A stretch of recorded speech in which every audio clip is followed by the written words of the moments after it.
കേരളം കാത്തിരുന്ന വിധി വന്നിരിക്കുകയാണ്. നെന്മാറ ഇരട്ടക്കൊലക്കേസിൽ പ്രതി ചെന്താമരയ്ക്ക് വധശിക്ഷ വിധിച്ചിരിക്കുന്നു. 20 ലക്ഷം രൂപ പിഴയൊടുക്കണമെന്നും കോടതി. പാലക്കാട് അഡീഷണൽ സെഷൻസ് കോടതിയുടേതാണ് വിധി പ്രസ്താവം. അപൂർവങ്ങളിൽ അപൂർവമെന്നാണ് കോടതി ഈ കേസിനെ കുറിച്ച് നിരീക്ഷിച്ചത്. വിവരങ്ങളുമായി ഏറ്റവും പുതിയ വിവരങ്ങൾ നൽകാനായി ഹരീഷ് ചേരുകയാണ്. ഹരീഷ്, അപൂർവങ്ങളിൽ അപൂർവം എന്ന ഒരു വിലയിരുത്തലിലേക്ക് കോടതി എത്തിയത് എങ്ങനെയാണ്? ഈ പ്രതിഭാഗത്തിന്റെ വാദങ്ങളെല്ലാം തള്ളിക്കൊണ്ടുള്ള ഒരു വിധി പ്രസ്താവം, ഒരുപക്ഷേ കേരള സമൂഹം ആഗ്രഹിച്ച ഒരു വിധി പ്രസ്താവം.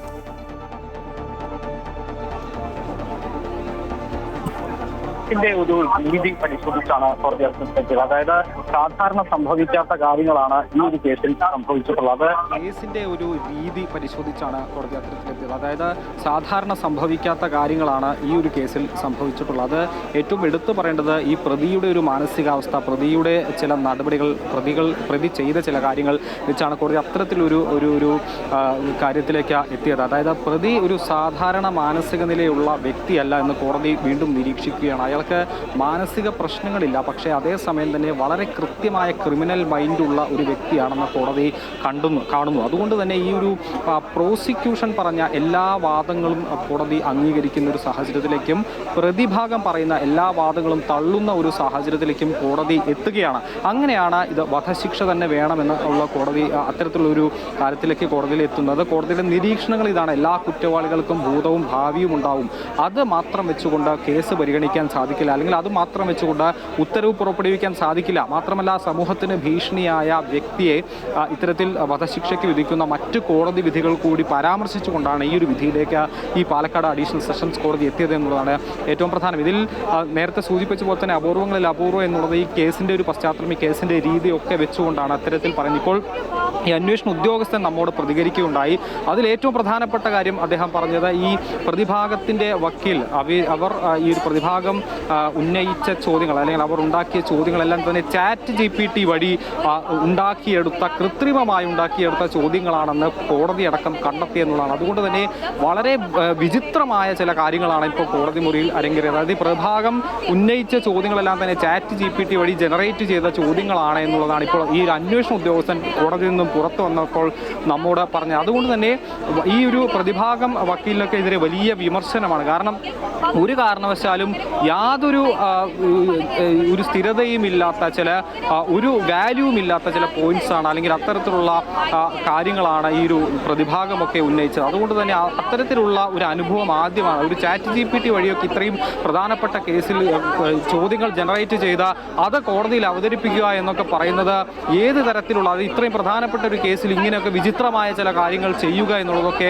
വളരെ അത്ഭുതത്തോടു കൂടിയും അമർഷത്തോടു കൂടിയുമാണ് ഈ ഒരു അന്വേഷണ ഉദ്യോഗസ്ഥരൊക്കെ പുറത്തു വന്നപ്പോൾ പറഞ്ഞത്. ഇത്തരത്തിൽ വലിയ രീതിയിലുള്ള അത്ഭുതങ്ങൾ, അല്ലെങ്കിൽ കാണാത്ത അപൂർവമായ ചില കാഴ്ചകളൊക്കെയാണ് ഈ കോടതി മുറിയിൽ ഇന്ന് കണ്ടത് എന്നുള്ളതാണ്. ഇത്തരത്തിൽ വലിയ കേസുകളൊക്കെ പരിഗണിക്കുമ്പോൾ എങ്ങനെയാണ് ഇത്തരത്തിൽ ചാറ്റ് GPTയുടെ സഹായത്തോടു കൂടി ക്വസ്റ്റ്യൻസ് ജനറേറ്റ് ചെയ്ത് ഇത്രയും വലിയൊരു കോടതിയിൽ അവതരിപ്പിക്കും എന്നുള്ളൊരു ചോദ്യം കൂടി ഉന്നയിക്കുന്നുണ്ട്. അത്തരത്തിൽ ഈ പ്രതിഭാഗം ഉന്നയിച്ച എല്ലാ പോയിന്റുകളും, പ്രതിഭാഗം മുന്നോട്ട് വെച്ച എല്ലാ പോയിന്റുകളും കോടതി തള്ളുന്ന ഒരു സാഹചര്യത്തിലേക്ക് പോയി. മാത്രമല്ല, പ്രോസിക്യൂഷൻ പറഞ്ഞ ഓരോ കാര്യവും എടുത്തു പറഞ്ഞ് അത് വിശദമായി പരിശോധിച്ച് അത് കൃത്യമാണെന്ന് കോടതി കണ്ടെത്തി. അതിലേറ്റവും പ്രധാനമാണ് ഈ ഒരു മാനസാന്തരം ഇയാൾക്ക് സംഭവിക്കാൻ പോകുന്നില്ല. കാരണം ഇയാളുടെ മാനസിക സ്ഥിതി അങ്ങനെയാണ്. ഇത്തരത്തിൽ വലിയ രീതിയിൽ ക്രിമിനൽ ബുദ്ധി ഉള്ള ഒരാൾക്ക് ഏത് കൗൺസിൽ കൊടുത്താൽ പോലും, എന്ത് കൊടുത്തിട്ടും അത്തരത്തിലുള്ള ഒരു മാനസാന്തരമൊന്നും സംഭവിക്കാൻ സാധിക്കില്ല. അങ്ങനെയുള്ള ഒരു സാധ്യത വളരെ കുറവാണെന്ന് കോടതി കണ്ടെത്തി. മാത്രമല്ല, ഇയാൾക്ക് മാനസിക അസുഖങ്ങളോ മറ്റ് പ്രശ്നങ്ങളോ ഒന്നുമില്ല. അതുകൊണ്ട് തന്നെ ഇത് കൃത്യമായി ആസൂത്രണം ചെയ്ത് പ്രീ പ്ലാൻ ചെയ്തുള്ള മർഡേഴ്സാണ്. അങ്ങനെ ഉള്ള ഒരു വ്യക്തി പുറത്തേക്ക് വന്നു കഴിഞ്ഞാൽ തീർച്ചയായും ഇനിയും കൊലപാതകങ്ങൾ ഉണ്ടാകും. അതിലേറ്റവും ഭീഷണിയുള്ളത് ഈ കുടുംബത്തിലുള്ള ഈ കുട്ടികൾക്കാണ്. പ്രത്യേകിച്ചും ഈ സുധാകരൻ്റെ ഈ ഒരു മക്കൾക്കാണ് ഏറ്റവും കൂടുതൽ ഭീഷണിയുള്ളത്. നേരത്തെയും മാധ്യമങ്ങൾക്ക് മുന്നിലും കോടതിക്ക് മുന്നിലും താൻ ഇനിയും ഈ കൊലപാതകങ്ങൾ തുടരും, ഈ കുട്ടികളെ അടക്കം അല്ലെങ്കിൽ ഈ കുടുംബത്തെ അടക്കം നാമാവശേഷമാക്കുമെന്ന് ആവർത്തിച്ച് പറയുന്ന ഒരു സാഹചര്യമുണ്ടായി. ഇത്തരത്തിലുള്ള ഒരു വ്യക്തിയെ എങ്ങനെയാണ് പുറത്തുവിടുന്നത്, അല്ലെങ്കിൽ എങ്ങനെയാണ് കോടതി ഇളവ് കൊടുക്കുന്നത് എന്നുള്ളൊരു ചോദ്യമാണ് പ്രത്യേകിച്ചും കോടതി ഇന്ന് ഉന്നയിച്ചത്. അതുകൊണ്ട് തന്നെ പുറത്തേക്ക് വിടാനുള്ള യാതൊരു സാഹചര്യവുമില്ല. മറ്റൊന്ന്, എങ്ങനെയാണ് ഈ ഒരു ശിക്ഷാവിധി നടപ്പിലാക്കുക എന്നുള്ളൊരു കാര്യത്തിലേക്കാണ് കോടതി എത്തിയത്. അതാണ് കോടതി അപൂർവമായ കേസാണെന്നും ഇനി മാനസാന്തരം സംഭവിക്കാൻ സാധ്യതയില്ലെന്നും മാത്രമല്ല ഇയാൾക്ക് മാനസിക നിലയ്ക്ക് യാതൊരുവിധ തകരാറുമില്ല, പുറത്തിറങ്ങിയാൽ വീണ്ടും ഇത്തരത്തിലുള്ള കുറ്റകൃത്യങ്ങൾ ചെയ്യുമെന്ന് അയാൾ തന്നെ പറയുന്ന ഒരു സാഹചര്യം, കോടതിയെ ധിക്കരിക്കുന്ന സാഹചര്യം, വക്കീലന്മാരെ പോലീസിനെ ധിക്കരിക്കുന്ന സാഹചര്യം, താൻ ഇനിയും കൊലപാതകങ്ങൾ ചെയ്യുമെന്ന് ആവർത്തിച്ച് പറയുന്ന സാഹചര്യം, ഇതൊക്കെ പരിഗണിച്ചുകൊണ്ടാണ് കോടതി ഇത്തരത്തിൽ ഇനി ഒരു കാരണവശാലും ഇയാളെ പുറത്തേക്ക് വിടാൻ സാധിക്കുക, ഒരു കാരണവശാലും ഈ ശിക്ഷയിൽ ഇളവ് കൊടുക്കാൻ സാധിക്കില്ല. അതുകൊണ്ട് തന്നെ പൂർണ്ണമായും എല്ലാവരും ആഗ്രഹിച്ച രീതിയിൽ, കുടുംബം ആശിച്ച രീതിയിൽ, നാട്ടുകാർ ആഗ്രഹിച്ച രീതിയിൽ, കേരളക്കാരൊക്കെ ഒന്നടങ്കം നീതി കിട്ടുന്ന രീതിയിൽ ഒരു ശിക്ഷയിലേക്ക് കോടതി എത്തുന്നത്, പാലക്കാട് ഈ ഒരു സെഷൻസ് കോടതി എത്തുന്നതാണ് മനസ്സിലാക്കാൻ സാധിച്ചത്. ഇതിന് പുറമെ 20 ലക്ഷം രൂപ പിഴയായും അടയ്ക്കാൻ കോടതി ഉത്തരവിട്ടിട്ടുണ്ട്. അതൊരു പക്ഷേ അതിന്റെ ഒരു ഭാഗം ഈ കുട്ടികൾക്ക് നൽകാനുള്ള ഒരു നടപടിയിലേക്കും തീർച്ചയായും തന്നെയാണ്. ജയിൽ ഇടിഞ്ഞു വീഴുന്നത് വരെയും ഈ പ്രതി പുറത്തേക്ക് ഇറങ്ങരുതെന്ന് ഒരുപക്ഷെ കേരള സമൂഹം അല്ലെങ്കിൽ ഇത് നീതി ആഗ്രഹിക്കുന്നവർ ഒരുപക്ഷെ പ്രാർത്ഥിക്കുന്ന, പ്രതീക്ഷിക്കുന്ന ഒരു വിധി തന്നെയാണ് ഇപ്പോൾ പാലക്കാട് ജില്ലാ സെഷൻസ് കോടതിയിൽ നിന്ന് വന്നിരിക്കുന്നത്. നെന്മാറ ഇരട്ടക്കൊലക്കേസിൽ പ്രതി ചിന്താമരയ്ക്ക് ജീവപര്യന്തം. ഹരീഷ്, ഈ കൊല്ലപ്പെട്ട സുധാകരൻ്റെയും സജിതയുടെയും ഒക്കെ മക്കൾ ഈ വിധി കേൾക്കാനായി എത്തിയിരുന്നു, ബന്ധുക്കൾ എത്തിയിരുന്നു, ആ നാട്ടുകാർ എത്തിയിരുന്നു. എന്താണ് അവരുടെയൊക്കെ ഒരു പ്രതികരണം?